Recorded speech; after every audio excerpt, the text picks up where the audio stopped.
I'm delighted this morning to be in conversation with Sophie Plagerson, and I'm just going to kick off immediately. Sophie, tell us something about yourself in relation to the research you do and where you've done the research over the last however many years. Super. I was just thinking, Rachel, just the way you pronounce my name sounds less like plagiarism. So that's a nice ethical place to start. Very good.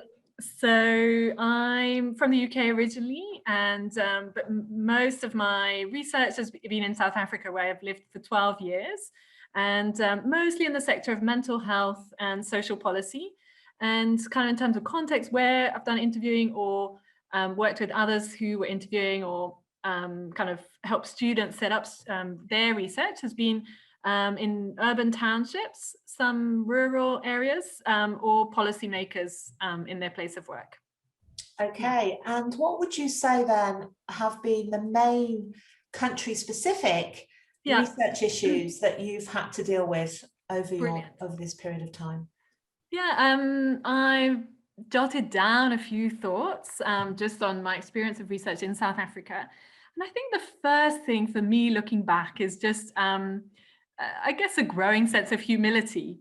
That when I first started, I think to, not something I'm proud of, but I think I saw ethics more as a kind of administrative burden and a section on a form that I had to kind of complete and as part of due diligence.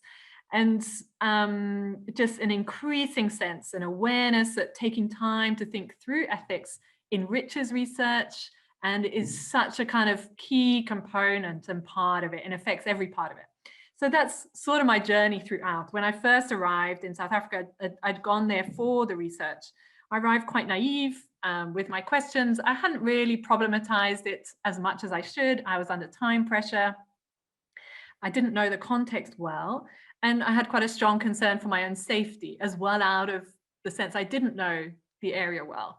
So all that kind of made for quite a small world, and one which wasn't really connected to the world into which I was embedding my research at the beginning. I was just, colleagues and participants were very gracious, and I feel it's been a journey of learning, but just that sense of humility, that this is so important. So recognition that ethics matter and ethics of care, and it's really not enough to just engage superficially.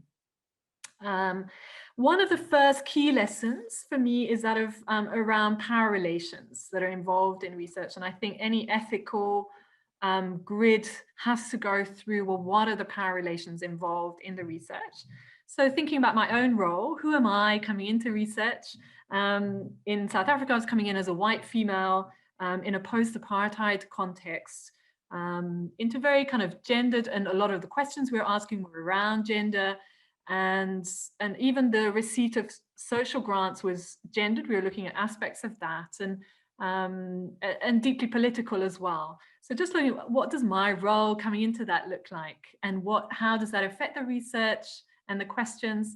And I think it just involves a deconstructing there of, well, if I'm looking for informed consent, actually there's quite a process before that of sort of, because of the history, that there's a journey to getting to a point where informed consent is possible, where it's really a free choice, where the context doesn't create a sense of coercion, even if that's not what I intended. So kind of empowering participants to say no takes time, and to really appreciate that process of creating freedom in that, I think, is really important. Even though we really want people to say yes, actually to do that we need to empower them to say no.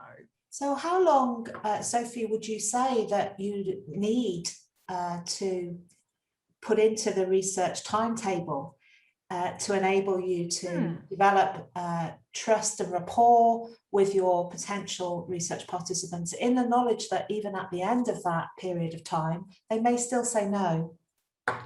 How long would you? A lot of it is actually the researcher's own attitude. So it may not translate into a big time commitment, but the way, I mean, giving the information, when it's given, how it's given, what language it's given in, and the attitude of really saying there's no right or wrong answers and thinking through. And I'll come to some of those issues I think are involved to bring people to that place. But it's not always just time, but I think often it's attitude and preparation that's gone into it. Yeah. So yeah, I think one of the things that's changed particularly in ethics, or at least in terms of emphasis, is that ethics, informed consent isn't a one-off. It's a kind of throughout the research process. And I know you've really drawn on that, Rachel, as well, in the materials you've put together. The other area of kind of power relations, I think, is kind of north-south. And that's something I experienced putting together a proposal for a component from a southern institution within something that was mandated by a northern institution, and just seeing some of the power dynamics there and how the kind of research is sort of outsourced, but what the power dynamics and who gets to publish and who gets the credit, all those things I think are really worth part of the bigger discourse around ethics that also need to be taken into account. That's a really interesting point as well, Sophie, just to interject in there. So is it possible then, would you say, in terms of knowledge of co-production and co-produced research projects, that some of the outputs would actually also include the names of some of your participants? Is that what you're saying at sort of, you know, one end of the spectrum? I'm so sorry, Rachel. Do you mind repeating the question? It's a really interesting point, Sophie. I'm just wondering then, leading on from that, is it possible then, when you're thinking about the end, not only the pre-field work, but during the field work, then the findings and the outputs, that it may be that if a research project is veering towards co-production, then it may even be that the participants actually have their names on the papers at the end of the finished product? I think, I mean, that would obviously raise issues around confidentiality and anonymity, which, you know, would need to be dealt with. But I definitely think junior researchers and possibly research assistants, interpreters, just thinking, what's their kind of career trajectory and what might be a benefit for them, and thinking through kind of the different roles in the research, I think is really important. Yeah. I think you're right. And of course, there's a balance as well, again, ethically, in terms of not having guest authors who are literally just kind of because you want them on the paper, but they have to have actually have contributed, but then actually acknowledging that contribution. I think that's a really good point. Thanks. Yeah. I think there's more to be thought through there. I think you're right.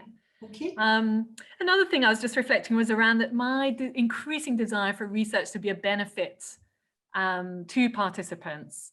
And I think there's various ways, and I'll come back to some, but specifically thinking, I think a careful process of thinking through what can the benefits be to them, and being very honest about that and what they can't be, and sort of managing expectations around that. One, there was one particular area of Soweto where we'd done a lot of research over time, different people done research. And with a colleague who sort of took time to reflect back, what are the lessons that we've learned? And one thing that came out was really the importance of choosing topics that were relevant to the community, and that normally we bring the community in once the research topic's been decided. But sort of thinking, what do they care about? How could the research help them? Was one way. And also just the process of interviews. I think especially with students, again, going in, you know, early on in their career, not having thought through some of these issues, but thinking through how can the process of the research, of the interview, be a positive for them. And, you know, it's so wonderful when you get people thanking you at the end, saying, actually, I've never spoken, that was really helpful. And you see that that's been empowering, or sense of giving a voice.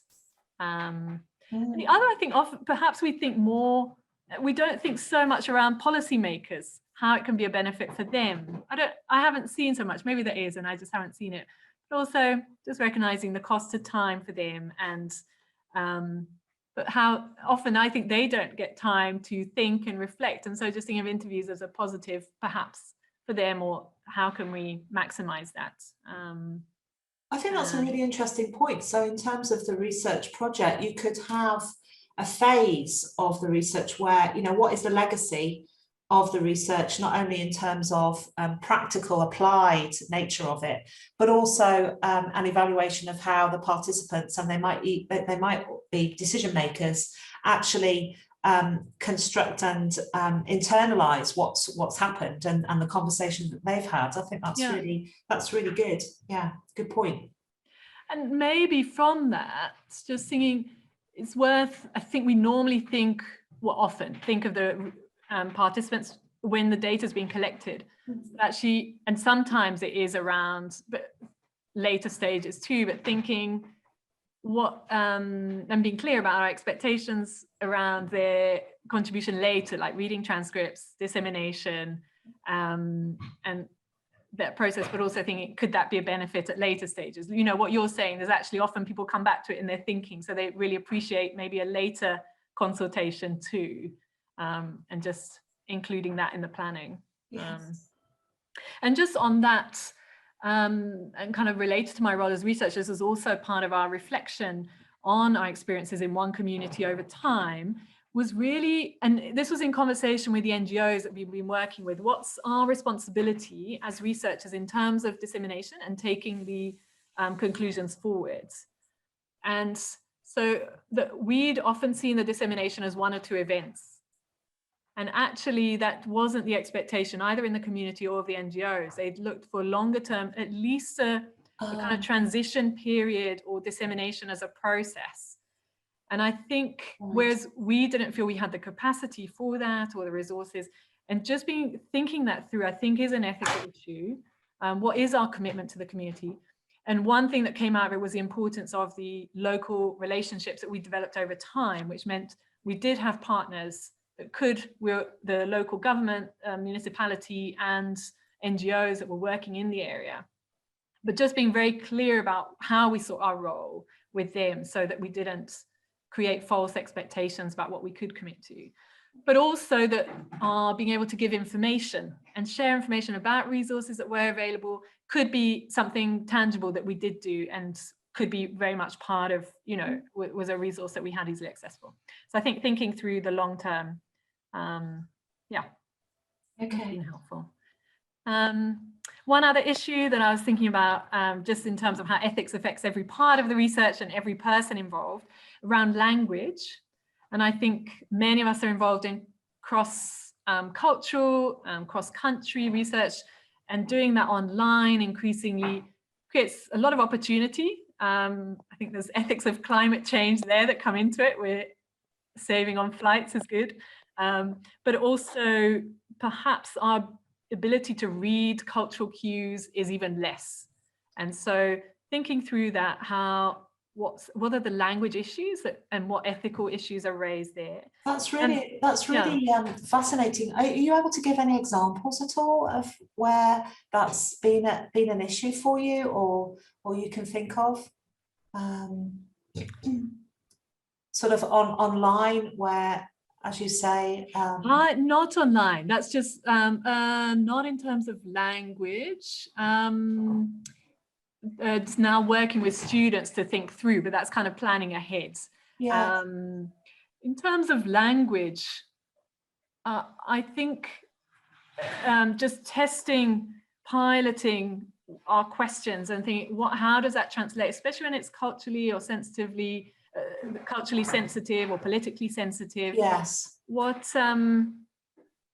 How does that translate, and really thinking through, but especially working with interpreters. And again, yes, if that's online and the interpreter is with the respondent or with us, just thinking through their location. And I've just found the training, sort of training every person involved in the research matters for the ethics of it. So a very well-intentioned, wonderful research assistant who was helping me was just asking leading questions because she knew what we were interested in. And so it needed a lot to say, actually, if that comes up, that's fine, but kind of stepping back and also around managing expectations and incentives, and that we were completely, we discussed every part of it, and that really does take time. I think yes, that training of interpreters, yes, and research assistants, and has it is not enough for me to be comfortable with the ethics. It has to be owned by every person who's involved. And again, that concerns language and and how there was one particular expression that came up in some of the research around the child support grants. And we really had to go back and forth to make sure we weren't misunderstanding the gendered side of it. And if we had, I think it could have had quite serious repercussions. Well, Sophie, I think that what you've highlighted there is, transparency and also rigor. In terms of methodological rigor that is also ethical. So I think those are really important points. Thank you. Ethics needs to be, and this is my reflection looking back, to be contextualized in the sense, not just what standard practice, but to think, what does it mean for that person? Yes. So what does informed consent mean for them? Are they used to verbal consent? What in that culture looks like? What does anonymity mean to them? And so just thinking, and maybe just having working with local NGOs or partners who can help to take standard practice. I think it's important, but then apply it locally and see how is it interpreted and understood. So I think what you're saying in a sense is preparation is key. It has to be a preparation all the time, and that's great. Sophie, thank you so much. It's been wonderful, fascinating, and I'm sure that people will really take away a lot from what you said, and it'll be really helpful for them, especially contextualize into your country. So thank you so much. Super. Thanks, Rachel.